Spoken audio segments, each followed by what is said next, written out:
جو ایک سسٹم ہے فوجی دور حکومت کا وہ آیا, مارشل لاء لگا, 71 کی وار ہوئی اور ہم نے تقریباً اپنی ساری جو ہماری ایک ترقی کا ایک سفر تھا اس کو ہم نے معطل کر دیا. صحیح. اس کے بعد ہمارا وہ دور آیا جب انڈسٹریز کو نیشنلائزیشن کی طرف لے جایا گیا, اور جو زمیندار تھے یا جو ان کے بڑے بڑے جاگیریں تھیں تو اس کو نیشنلائز کرنے کی یا کسانیت کی طرف لے کر گئے. یہاں پر ہم سے بہت سی غلطیاں ہوئیں, وہ غلطیاں ہم لے کر چل رہے ہیں, اور اسی دوران ہمارا, کیونکہ جب آپ کے پاس گھر میں کچھ نہیں ہوگا, گھر چلانے کے لیے آپ ضرور باہر سے قرضہ لیں گے. بالکل, ہم قرضوں کی طرف چلے گئے. یعنی اب آج تحریک انصاف نے جو قرضہ لیا ہے وہ 22ویں دفعہ ہے. آپ کہہ لیں کہ اس سے پہلے 21 دفعہ قرضے لیے جا چکے ہیں, IMF کی طرف ہم جا چکے ہیں. جب آپ کے اوپر قرضہ ہوتا ہے تو آپ قرض کو ختم کرنے کے لیے اپنے گھر کے معاملات کو بہتر کرتے ہیں, اپنے اخراجات کو کم کرتے ہیں, اور اس میں کچھ تناسب کو بہتر کرتے ہیں. لیکن ہمارا وہ شعار نہیں تھا. ہم قرضوں کے اوپر ہم اپنے لیے بڑی بڑی گاڑیاں لیتے رہے, بڑے بڑے قرض یوں کہہ لیں محلات بناتے رہے, اور قرضوں کو بڑھاتے رہے. صحیح. تو ابھی کا دور بھی اسی تکلیف سے چل رہا ہے. ہماری جیسے ورلڈ بینک کی اس دفعہ کی رپورٹ میں تھا کہ پاکستان کرونا کے بعد ایک اچھی سمت میں چل رہا ہے, کیونکہ ہماری انڈسٹریز میں بھی اضافہ ہو رہا ہے, ہمارا جو سروسز کا سیکٹر ہے وہ بھی کام کر رہا ہے, بارشیں بھی اچھی ہوئی ہیں تو ہماری فصلیں بھی انشاءاللہ اچھی ہوں گی. لیکن پاکستان کے اوپر جو 127 ارب ڈالر کا قرضے کا بوجھ ہے وہ بھی ساتھ ہی ساتھ چل رہا ہے. جہاں پر آپ کو اتنا بڑا قرضہ دینا ہوتا ہے تو پھر آپ کے لیے اس کو مینٹین رکھنا, اس تناسب کو, وہ ذرا مشکل ہو جاتا ہے. صحیح. جی غضنفر صاحب, آپ کی جانب آتے ہیں. اس وقت جو ہمیں ایک معاشی بگاڑ دکھائی دے رہا ہے, کیا اس کی وجہ بھی آپ ان قرضوں کو سمجھتے ہیں, یا ایک عام شہری, عام فرد ہونے کے ناطے ہم اپنی ذمہ داریوں سے منہ پھیرے ہوئے اس کو سمجھتے ہیں؟ میرے خیال میں جس طرح وہ ایک شعر تھا نا کہ یاد ماضی عذاب ہے یارب, چھین لے مجھ سے حافظہ میرا, آنکھ سے دور نہ ہو دل سے اتر جائے گا, وقت کا کیا ہے گزرتا ہے گزر جائے گا. تو ہمیں جو ہے نا ماضی کی طرف بھی دیکھنا چاہیے. جو ہماری پہلی فیز تھی نا معیشت کی ترقی کے جو منصوبے تھے, آج ہم تقریباً 9th فیز سے گزر رہے ہیں, 9ویں اس سٹیج پہ ہیں. ہم نے اس وقت ایک بڑا اچھا فیصلہ کیا. ہم نے 2 باتوں کو فوکس کیا. ہم نے پہلی بات یہ سوچی 1947 ٹو 1950 ان 3-4 سالوں میں ہم نے یعنی پاکستان کے بعد آغاز میں ہی یہ ڈیسائیڈ کر لیا تھا, اور یہ بڑا اچھا ہمارا خیال تھا کہ ہمیں انڈسٹری اور ایگریکلچر پہ فوکس کرنے. بالکل. اور انڈسٹری کو اگر دیکھا جائے تو ایگریکلچر تو بائی نیچر ہی ایک انڈسٹری سمجھی جاتی ہے. اور اس وقت جب ہم یہاں پہ آئے ہیں تقریباً 3 کروڑ سے زائد آبادی کے ساتھ جب ہم شفٹ ہوئے ہیں, تو ہم نے طے کر لیا تھا کہ ہمارا جو نصف معیشت کا انحصار ہے وہ زراعت پر ہے, ایگریکلچر پہ ہے. لیکن جس طرح میں بھی بات کر رہی تھی, اور ہماری یہ بدقسمتی ہے کہ گزشتہ 10 سالوں میں, پچھلے 10 سالوں میں یعنی 2010 سے 2020 تک ہم زراعت میں صرف 2.32% تک ہی اس کوئی جو شرح ہے وہ گرو کر سکے. اور اوورآل اگر دیکھا جائے تو ہماری معیشت کی جو شرح ہے وہ تقریباً 3.60 پونے 4 تک بھی ہم نہیں پہنچ پائے. اور اسی طرح اگر تھوڑا سا مثبت انداز میں دیکھا جائے تو 2017 سے جو 18 کا دور تھا اس کے قریب وہاں پہ ہم نے زراعت کو تھوڑا بہتر کیا, اور ہم 4% تک آ گئے. اور اوورآل جو ہماری معیشت کی شرح تھی وہ جو ہے اس میں تو خاطر خواہ تبدیلی نہیں ہوئی, تقریباً 5.5 تک ہم لے کے آئے تھے. لیکن گزشتہ رواں سال میں اگر آپ دیکھیں ابھی جو حالات چل رہے تھے, ہماری جس طرح میم نے بات کی نا کہ ہم بہتری کی طرف جا رہے ہیں, ہم نے زراعت میں 16% ہم کمی کے ساتھ پیچھے آئے. 16% آپ جس پہلے دن ہم نے جس چیز کو ڈیسائیڈ کیا کہ ہماری معیشت کا نصف اس پہ چلتا ہے, اب جو ہمارے حکمران ہے کرنے والی بات کیا ہے, سوال یہ ہے. اب دیکھیں جو دنیا نا میم, اگر ہم دیکھیں چکوال کا نام لیا جاتا ہے, بلوچستان ہے, یہ بڑی زرخیز زمینیں ہیں, اگرچہ یہ چکوال جو ہے پٹھاری خطے میں آتا ہے. یہاں پہ اب دیکھیں اولیو آئل جو ہے اور دیگر اس طرح کی چیزیں جو ڈرائی اور خشک زمین میں اگائی جا سکتی ہیں جہاں پانی کم ہوتا ہے، ہم اس کی طرف کیوں نہیں آ رہے؟ حکمران کیوں لوگوں کو ایسے پلیٹ فارم فراہم نہیں کر رہے کہ لوگ اس طرف آئیں؟ بالکل ایسے. پھر اسی طرح آپ دیکھیں تو جس طرح ہمارا شوگر کا مسئلہ ہے، صرف 4 مہینوں میں آپ اتفاق کریں گے اکتوبر سے فروری تک ہماری جو ہے نا وہ ملیں کام کرتی ہیں اور سارا سال ہم سست روی کا شکار رہتے ہیں. تو کیوں نہ اس پہ کچھ قانون سازی کی جائے کہ کسان دوبارہ سے اس کی جو معیشت ہے بحال ہو اور جو ہماری ریڑھ کی ہڈی ہے ایگریکلچر اس پہ فوکس کیا جائے. ایگزیکٹلی. جی شیر صاحب، آپ کیا دیکھتے ہیں اس وقت جو ہمارے معیشت ادارے، جو معاشی ادارے ہیں، ان کو کن مسائل کا سامنا ہے؟ سب سے پہلی بات تو یہ ہے کہ میں 1-2 چیزیں لے کے سولوشن اورینٹڈ چیز کی طرف آؤں گا. اچھا اشیر صاحب، ایک بریک کی جانب بڑھنا ہے، چلو بریک کے بعد آپ کی بات کو جو ہے ہم آگے بڑھاتے ہیں. ناظرین ہمارے ساتھ رہے گا، اپنے مہمانوں سے ان ڈیٹیل گفتگو کے سلسلے کو آگے بڑھایا جائے گا، لیکن وقت ہو جاتا ہے بریک کا. دیکھتے رہیں سچ سویرا.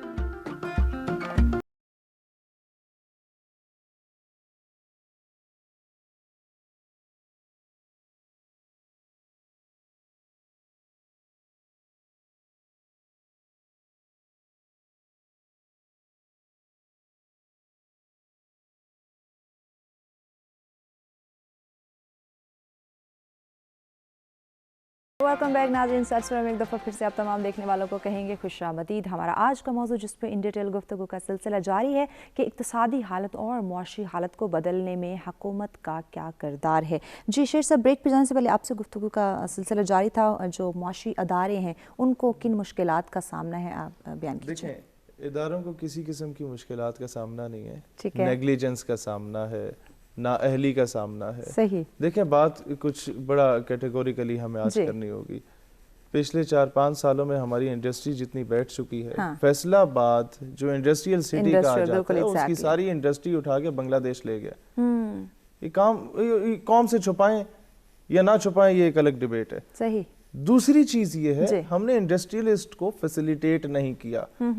تیسری چیز یہ ہے کہ ہمارے حکام بالا کئی سنسیئر لوگ ہیں، لیکن وہ بلیک میلرز کے نرغے میں آئے ہوئے ہیں.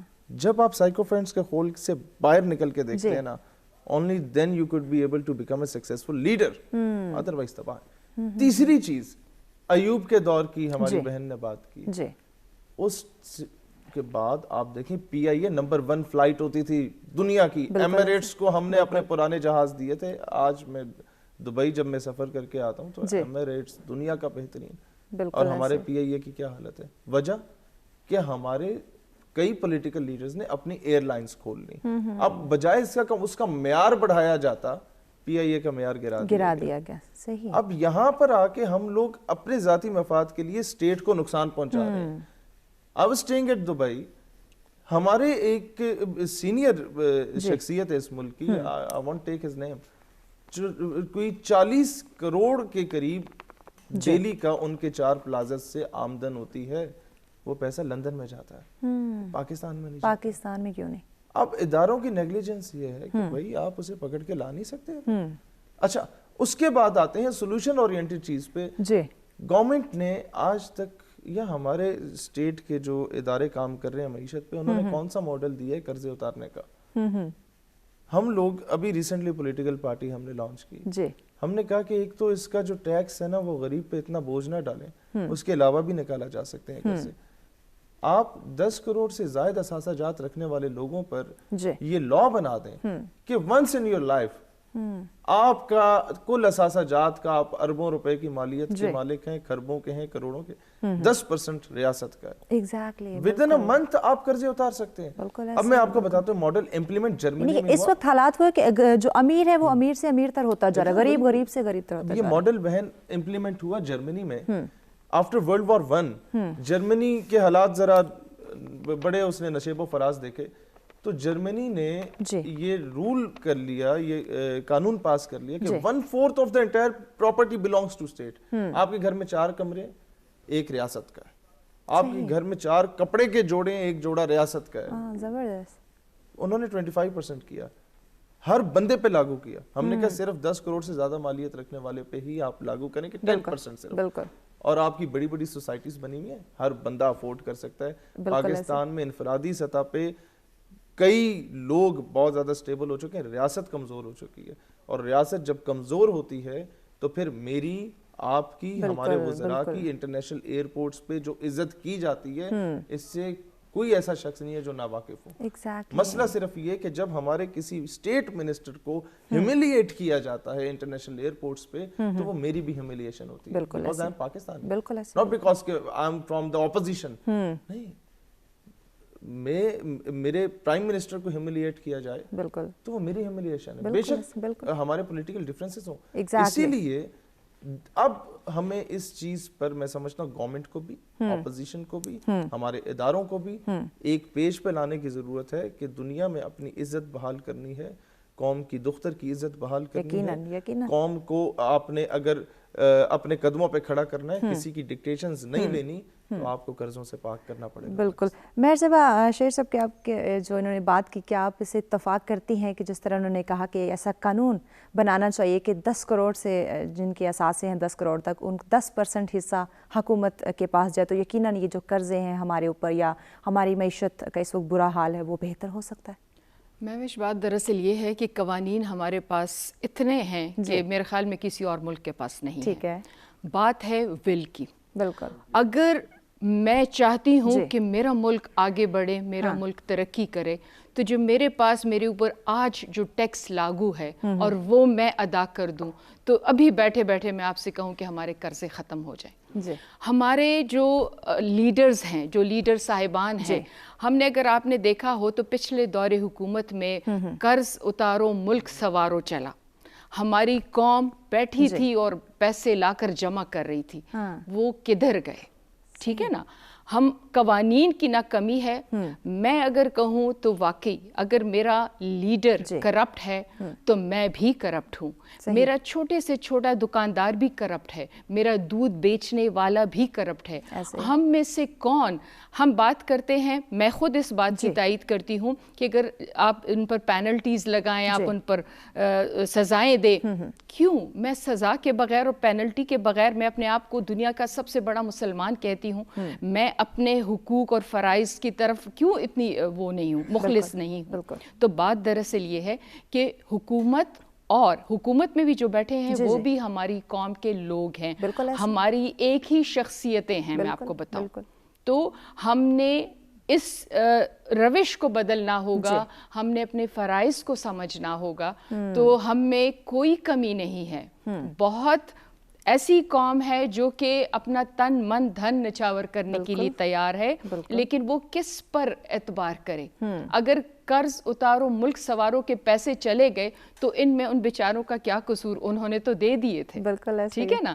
تو ہم نے سب نے مل کر اگر اپنے آپ کو بدلنا ہے تب ہم اس ملک کو بدل سکتے ہیں. بالکل ایگزیکٹلی. اگر ہم نے اپنے ملک کو بدلنا ہے تو انڈیویجولی اپنے آپ سے, اپنی اصلاح سے ہم نے آغاز کرنا ہوگا. تو اس کے لیے ہر انسان کو, قوم کے ہر فرد کو شعور ہونا ضروری ہے کہ کس طرح سے وہ اپنے حالات جو ہیں وہ بدل سکتا ہے, اپنے ملک کے حالات میں کس طرح سے وہ اپنے فرائض کو سر انجام دے سکتا ہے, اس کی جو ذمہ داری ہیں اس کو کس طرح سے ادا کر سکتا ہے. اور تعلیم کے ذریعے یقیناً یہ شعور آ سکتا ہے. تو اس پہ بھی آگے چل کے ہم بات کریں گے کہ تعلیم و تربیت کا اس میں کتنا اہم رول ہے, کس طرح سے ایک عام جو شہری ہے اس کو ہم شعور دیں کہ حکومتی سطح پہ اس کی کیا فرائض ہیں, کیا ذمہ داری ہے, کس طرح سے اس نے سمجھنا ہے, کس طرح سے ان کو ادا کرنا. اس پہ بات کی جائے گی, لیکن وقت جب تک بریک کا ہمارے ساتھ رہیے گا.